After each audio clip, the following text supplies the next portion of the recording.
Hello, everyone, and welcome back to a brand new episode of Under Review, episode number 19. This is Ethan Birch, and I'm alongside Jeremy Goldstein. Jeremy, how we doing? Doing pretty well. Moved into school finally. I know you're coming in next week, so excited to get into it.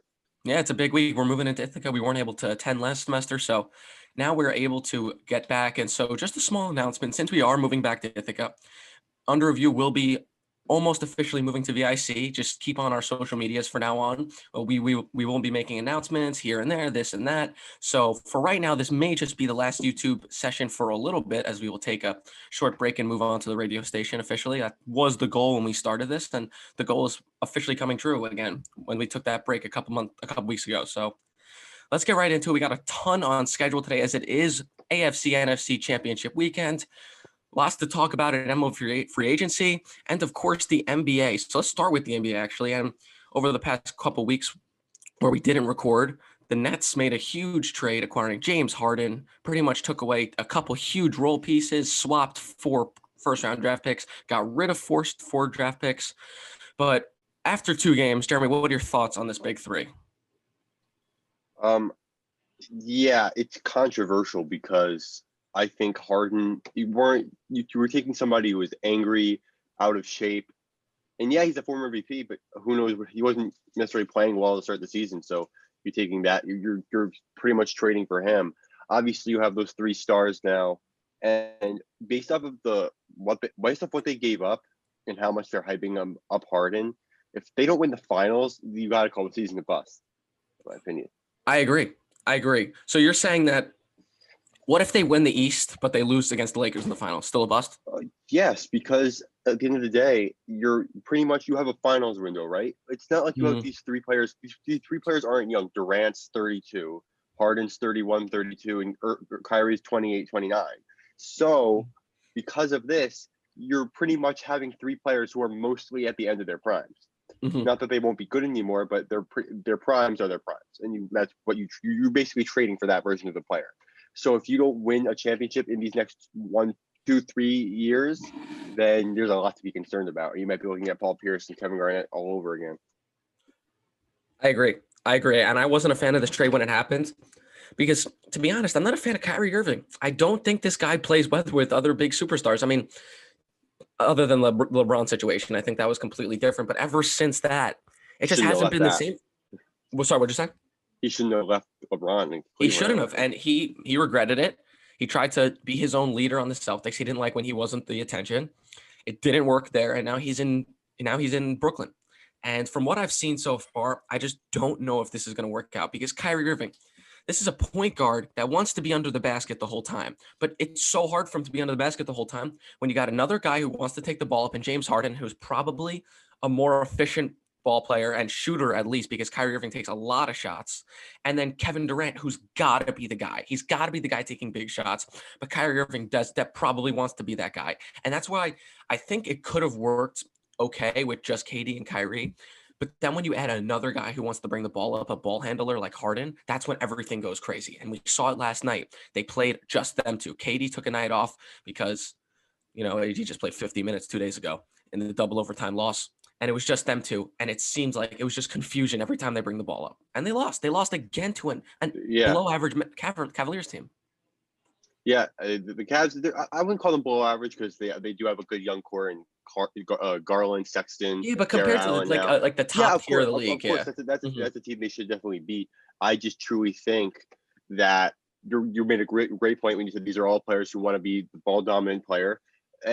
I think Kevin Durant's he hasn't been controversial this year. I think he's been doing his job. But between Kyrie leaving and Harden just being Harden, I think there's a lot of this team still needs to find their identity, believe it or not, because I don't know if they truly know how to fluctuate and function yet. I agree. And the point up when the trade happened, I was like all over Twitter, and someone made the point to me. They were saying, well, it worked out in Miami and it worked out in Golden State. But what worked out in Miami and Golden State was when LeBron came over to Miami, Dwayne Wade was the guy and Chris Bosh was the second guy. And they understood that. They were able to take the step down.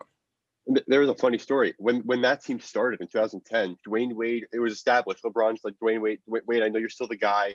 You lead this team. and there was a losing streak, and then Wade goes up to LeBron and goes, "I'm handing the team to you. This is your team. You do whatever you want with it. Let's go win some games." And they did that. They communicated well. I don't think Brooklyn really knows who their guy is yet. You can have as many superstars as you want, but you need a team leader.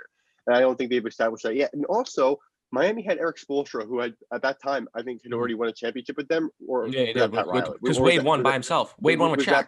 Was that Pat Riley or was that Spoelstra? I couldn't tell you off the top of my head. Either way, Wade had already won a championship with them, and Spoelstra had already established himself as a good coach in the league. Let's just say that. Yeah, I still did my research. I apologize for that, but this is where I think like the Steve Nash hiring. I think when you have these superstars, you have the short window that I mentioned earlier. You need to hire a coach that has experience and knows how to win, like the Knicks did with Tom Thibodeau. And Steve Nash, I understand the name looks so good on paper, but has he coached a basketball team? No. Am I denying that he knows how to coach a basketball team? No, but I think he still needed the experience. Agreed, 100%. And with because you mentioned earlier, they have such a small window to win. Realistically, there's probably a 2-year guaranteed window because after the 2 years, KD has an opt-out, Kyrie has an opt-out. He'll be 34. Oh, yeah, not to mention their age. They both have opt-outs, and Harden's contract is up. It'd be crazy to see the three of them stay beyond those 2 years. I mean, it just depends what their results are. Is it after next year? After next year, 2 opt-outs and the contract up. Yeah. Yeah. So I don't this could blow up in Brooklyn's face.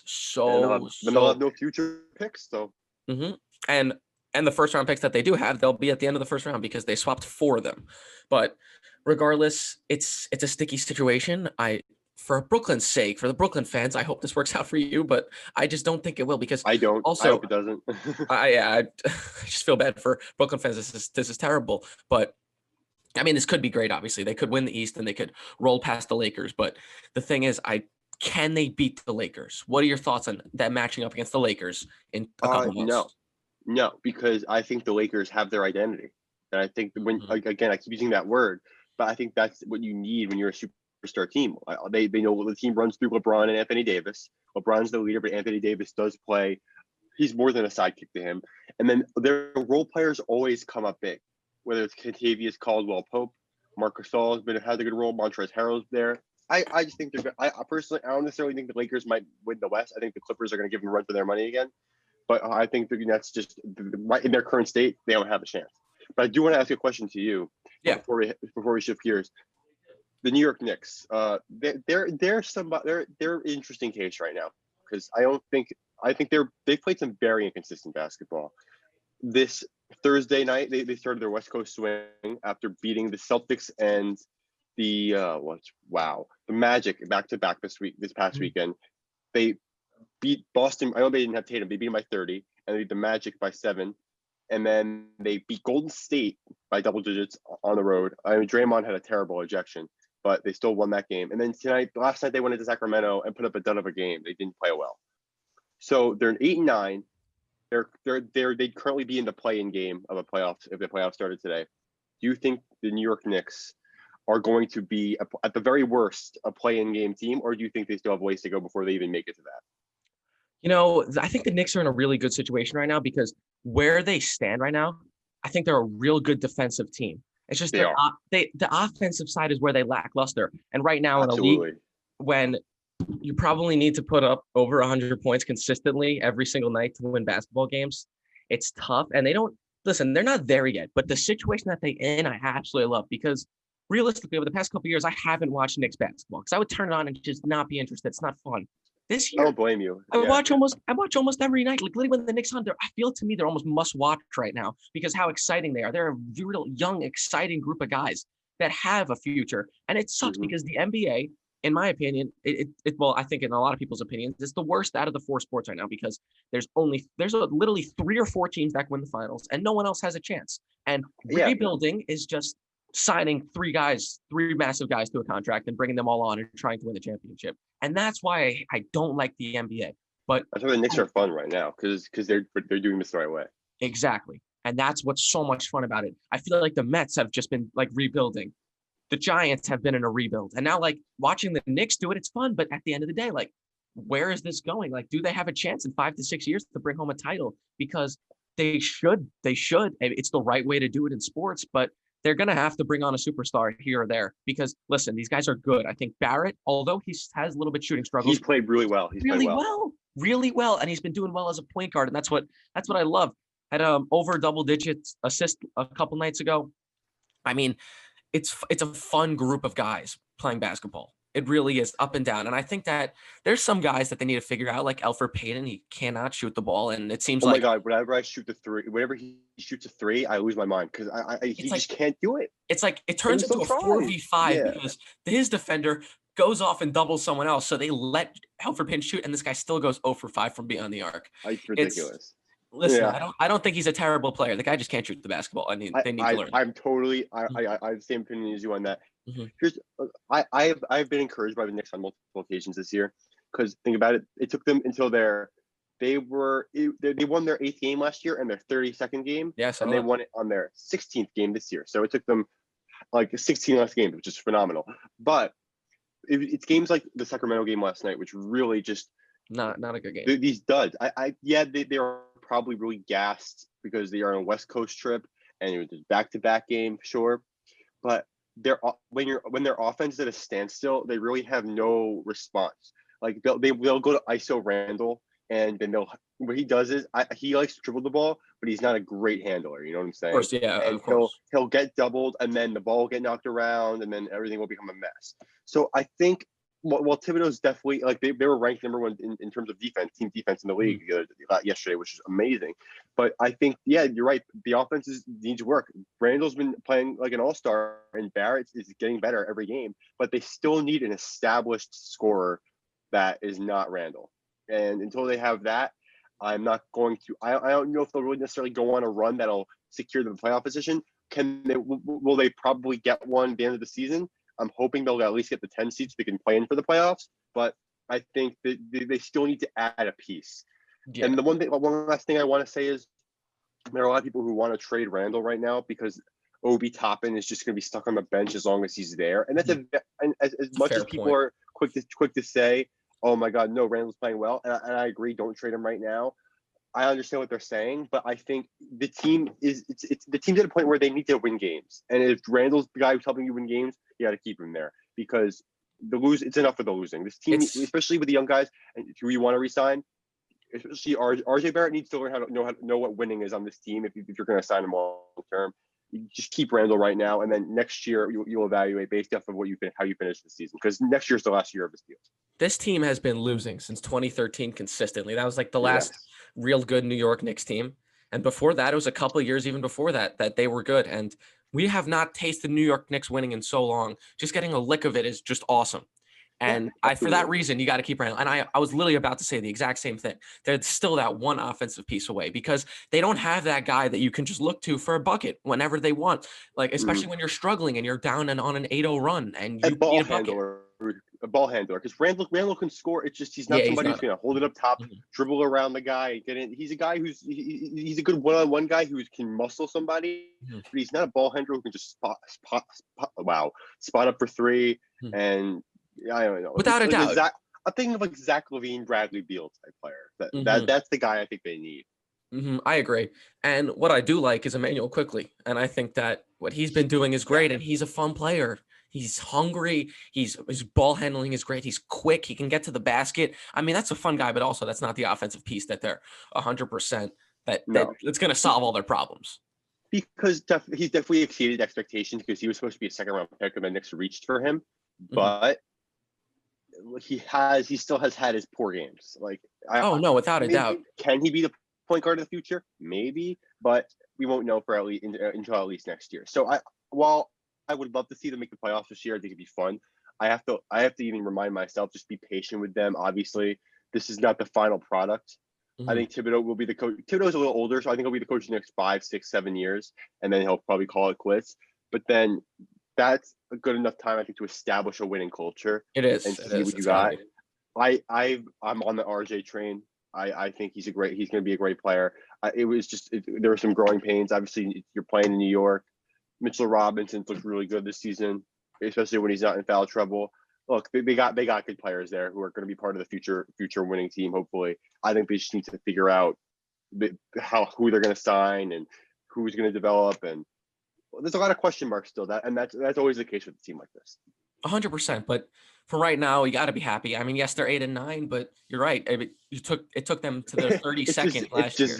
Yeah, it's just games like last night, the ones that frustrate. It's annoying. It's frustrating because you're right. They try to stick to their narrative too much, and when it doesn't work, and it seems like the Kings, like, if they lost to a good team, fine, but they lost to the 5.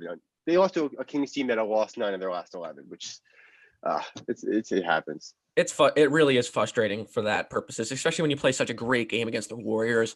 You pretty much blew out the Warriors. You've beaten the Bucks, and you've beaten the Pacers, and you've beaten the Celtics, and then you lose to a team like this. It's just like they lost to the Thunder the other week too, and it's just they have these. I think, do they play down to competition? Maybe, I don't know. There's just a lot of growing that needs to be done, but they're in the right direction for sure, without a doubt. So let's move on. After that NBA talk, let's move on to MLB free agency. We'll stick on this topic for a little bit because there's one name specifically that we absolutely need to talk about. And it is January 23rd, and Trevor Bauer is not signed with a major league team, and that's why we are here to talk about it.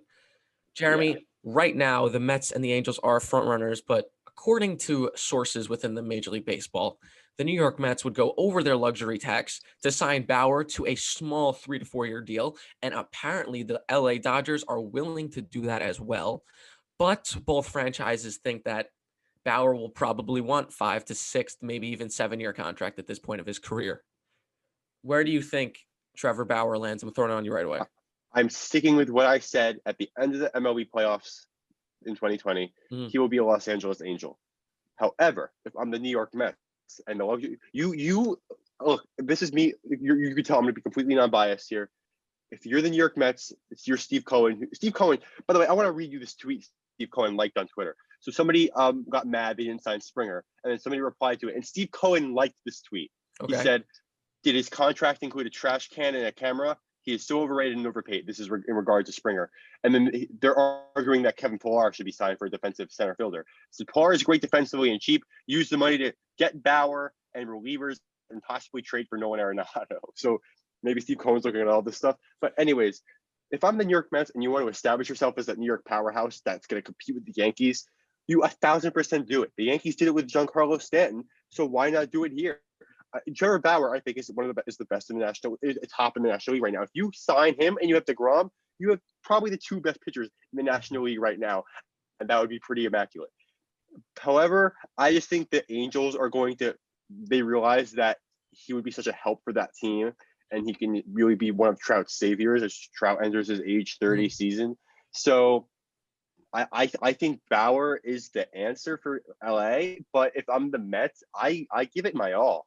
Look, I think you do need I think the Mets are missing a lefty reliever in that bullpen. They will. If they got Brad Hand, I think their bullpen would be better than the Yankees, honestly. I truly believe that. There's a ton of lefties. There's really is a ton of lefties, like Jake McGee as well, that has not been signed. To these guys are solid. The Mets can go after them. And we'll get to the Yankees after we finish talking about this. But I think Bauer ends up with the Angels because I think their payroll is the smallest aside from Trout and Rendon. Like other than those two, they really don't pay anybody. And then they got Quintana. They have Dylan Bundy, who had a resurgence, which was really impressive. But they signed Bauer. I think they can really finally set themselves up, as long as everybody's healthy, to be a contender in the AL. See, I actually slightly disagree there. Not because I want the Mets to sign the Angels. I just don't think just adding Trevor Bauer is solving the Angels' problems. No, it doesn't. I think it gives them a large step forward. Yeah, but then all of a sudden, you sign Bauer for $300 million, $250 million, and then you have 3 guys you're paying $30 million a year. I know. That is crazy. That's crazy because these signings that they've had in the past with starting pitchers have not worked out. And I know they just brought in Jose Quintana, which is a good signing, but it's also not. Well, this is where you say the Mets DeGrom contract was an absolute steal. Are you kidding? Did they sign him to that deal after his first Cy Young?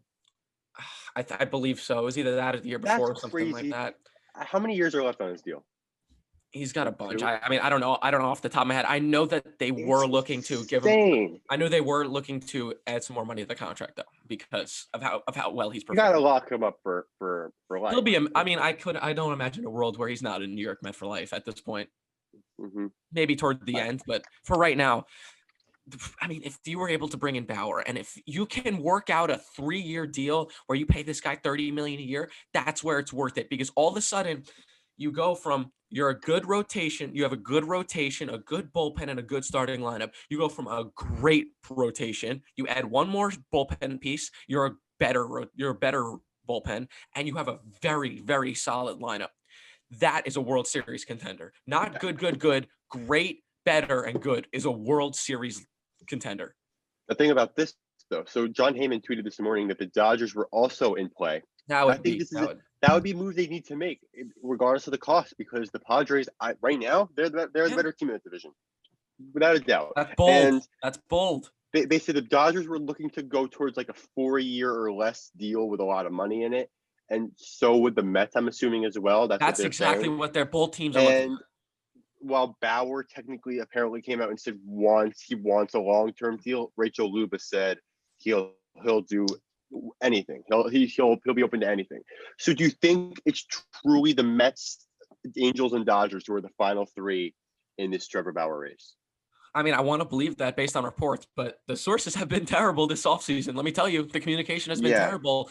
Brantley was a Blue Jay for an hour, and then another hour later, he was a Houston Astro again. I had believed that the Yankees were literally going to trade for Luis Castillo for a while. Yeah, but wow, the Reds trying to get Glaber for him. Look, I understand. You talked about this the other day. Yeah, I understand the Yankees. Castillo would really provide that final big boost to that Yankees rotation that they need going into 2021. However, trading Glaber, who is a franchise centerpiece for the long haul, not worth it for you. No, because I think Davey Garcia will be better. When I was thinking I'm really about high it, on him. So you're banking on the fact that, well, in this sense, you're thinking that Garcia is going to be that guy for the next. I think he's going to be really good. Based off of his, I know 2020 was a weird year. I love this curveball. If he can add up maybe 1 or 2 pieces of velo, that'd be great. He's 21, 22 years old. He's so young, and he was getting wins. He was having 1-run outings. I really liked what I was seeing from the kid. I don't know if I talked about it on this podcast or I might have done it on another one, but when the Yankees were talking about bringing in starting pitching, I said early on that Kluber they should bring in, because not only they'll sign him for a 1-year deal and they'll bring him in. He's a former Cy Young winner. Not only that, but he's a very similar pitcher in a sense to Davey Garcia. They both sit, I mean, at least in their primes, 94, 95. Maybe Kluber got it up to 96, 97 a couple times. Kluber's definitely past his prime, though. No, but like, listen, he is a resemblance. He can like almost mentor Davey Garcia. They throw like a very similar curve slurve action.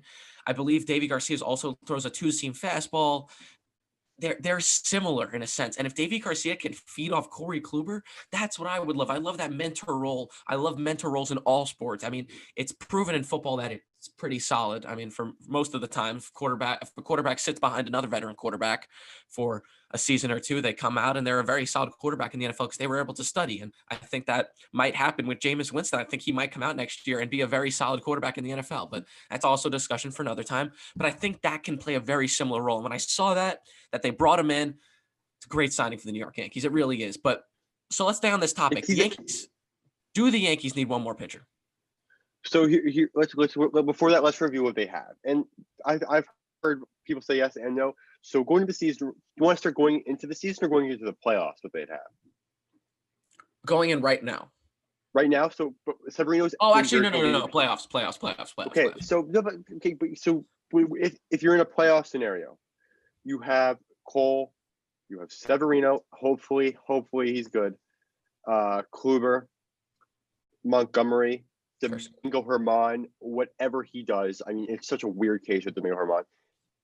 Davey Garcia, and potentially Clark Schmidt. So there are 6 guys over there that Cole, you're going to get dominance from. Severino, Kluber, if they do what they need to do, then everything will be okay for the playoffs. You don't know what you're getting with those 2 guys, though. Then you have a problem. Exactly. They haven't pitched in a year and a half. Look, the issue is there's so much potential with this rotation, but the big problem is you don't know what you're getting with a lot of it. Exactly. There's too many question marks. So would I be a lot more comfortable going into the season if there was one more arm that you knew you were going to get quality pitching from? Absolutely. Where are they going to get it? I don't know.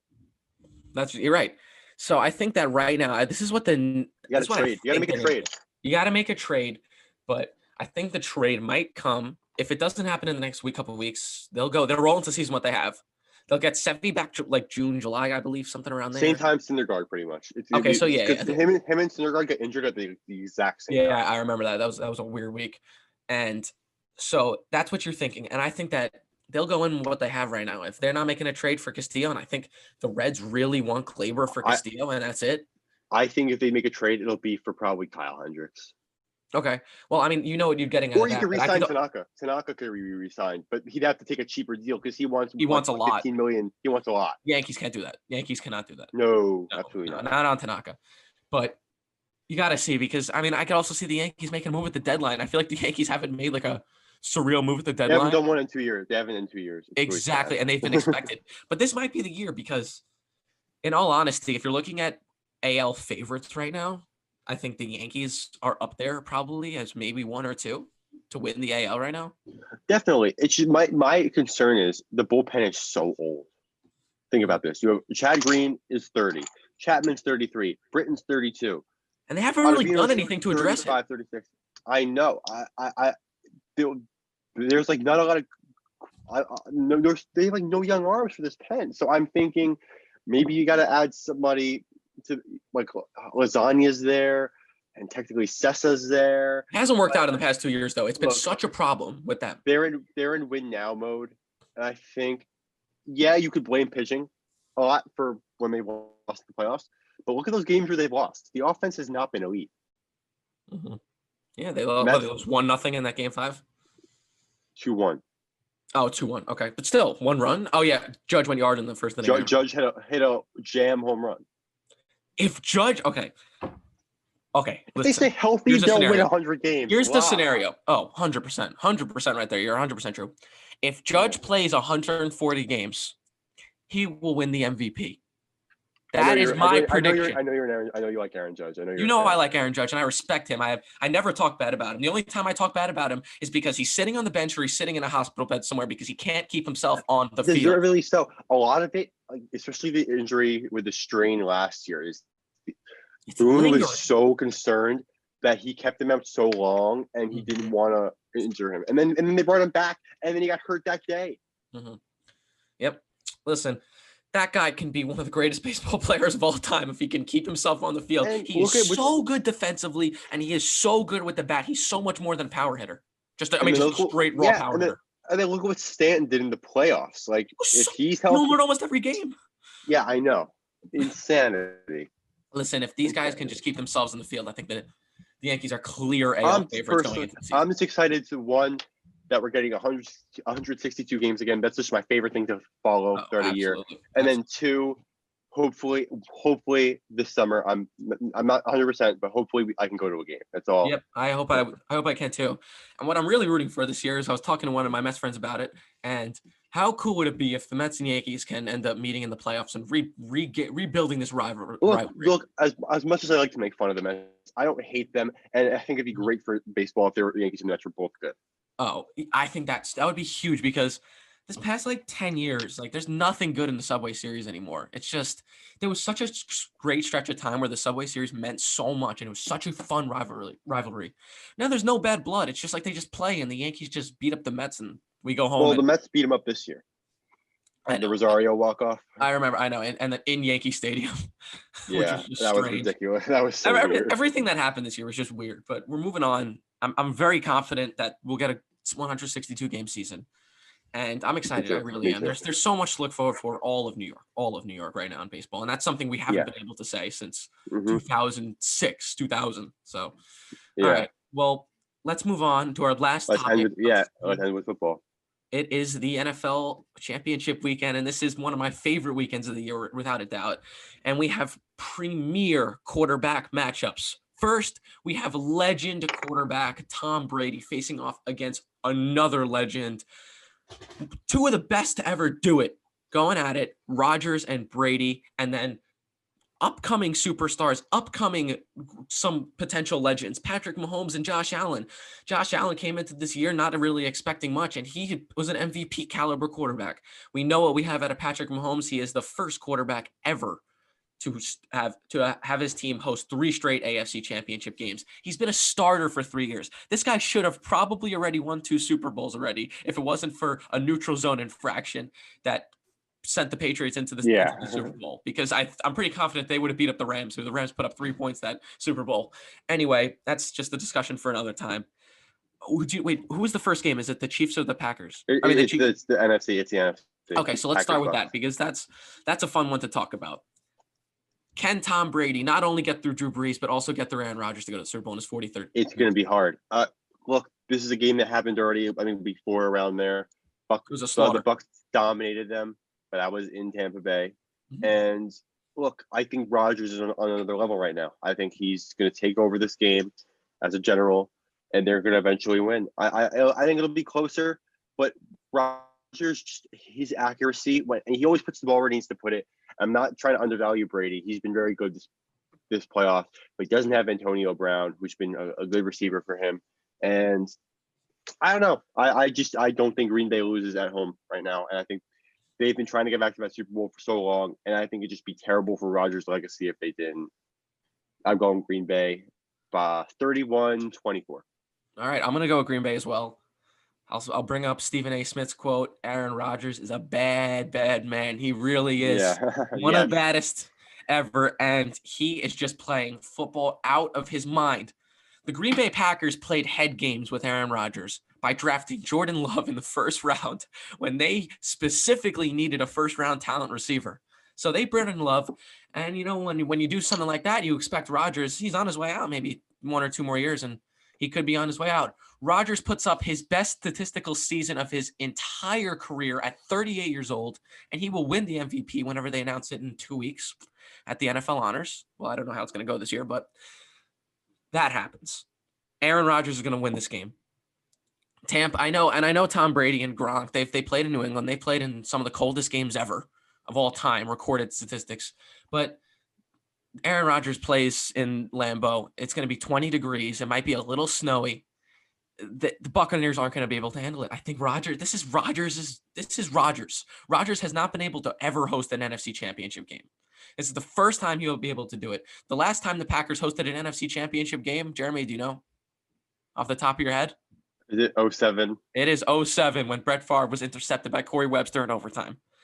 It's the first time it's coming back. Think about how many times the Packers have choked that game divisionally.